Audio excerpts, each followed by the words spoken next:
Hello दोस्तों, स्वागत है आप सबका हमारी यूट्यूब चैनल R&D क्रिएशन इन हिंदी स्टोरीज़ पर।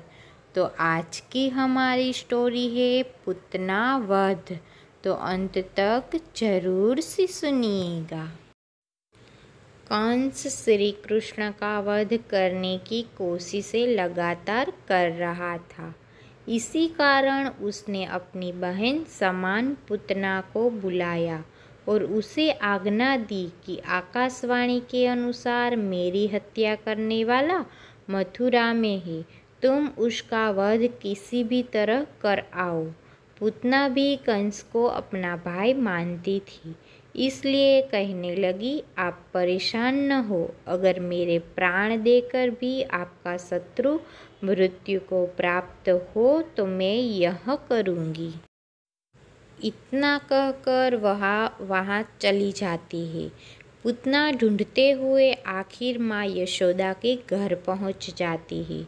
एक ब्राह्मणी का रूप धारण कर वह अंदर प्रवेश करती है और यशोदा से कहती है, मैं एक सिद्ध और तपस्वी ब्राह्मण की पत्नी हूँ और मुझे सिद्धियाँ प्राप्त है कि अगर मैं किसी भी बच्चे को आशीर्वाद दूँ तो वह किसी भी तरह से विफल नहीं हो सकता। और मुझे पता चला है कि आपके घर किसी महान आत्मा ने जन्म दिया है, इसलिए मैं उसे आशीर्वाद देने आई हूँ। बस इतना कहते ही माँ यशोदा ने अपने लल्ला को पूतना की गोद में दे दिया और कहने लगी, ये लीजिए, मेरे पुत्र को आशीर्वाद दीजिए। वह इस बात से अनजान कि ब्राह्मणी का रूप धारण किए यह पूतना राक्षसी है। वह श्री कृष्ण को पूतना की गोद में दे देती है। पूतना ब्राह्मणी का रूप बनाए उसे आशीर्वाद देने लगती है। आशीर्वाद देते समय वह कहती है, सुनिए, मुझे एक और सिद्धि भी प्राप्त है कि मेरे स्तनों में अमृत है। अगर मैं किसी को स्तनपान करवाऊं तो वह अमर हो जाता है। यशोदा माँ कहती है, हाँ जरूर, अगर आप ऐसा कर सकती है तो जरूर मेरे पुत्र को स्तनपान करवाकर अमर बना दो। पूतना श्री कृष्ण को गोद में लिए उसे स्तनपान करवाती है, लेकिन तभी पूतना अपना विकराल डरावना रूप धारण कर और हा हा करती उड़ जाती है। माँ यशोदा पर तो जैसे बिजली टूट पड़ती है।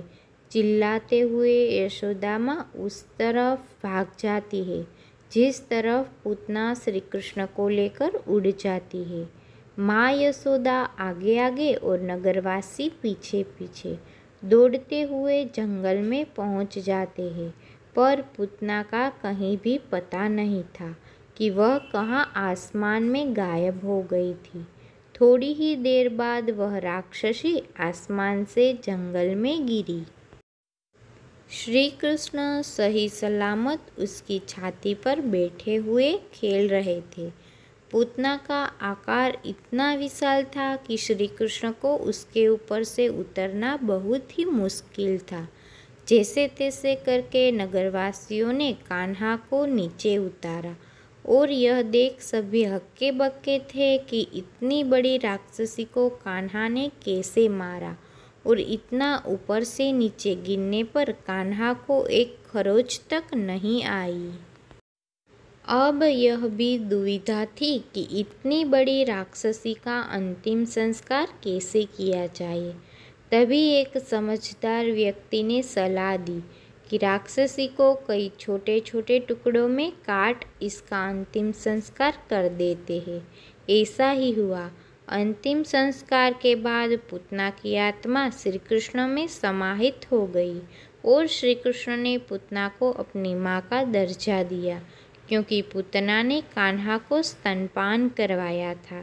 कंस भी यह खबर सुनकर बड़ा ही अचंभे में था। तो दोस्तों, कैसी लगी हमारी ये कहानी वो कमेंट करके कमेंट बॉक्स में ज़रूर से बताइएगा। और ऐसी ही कहानियाँ सुनने और देखने के लिए हमारे चैनल को लाइक करिए, शेयर करिए और सब्सक्राइब करिए। धन्यवाद। जय श्री कृष्ण।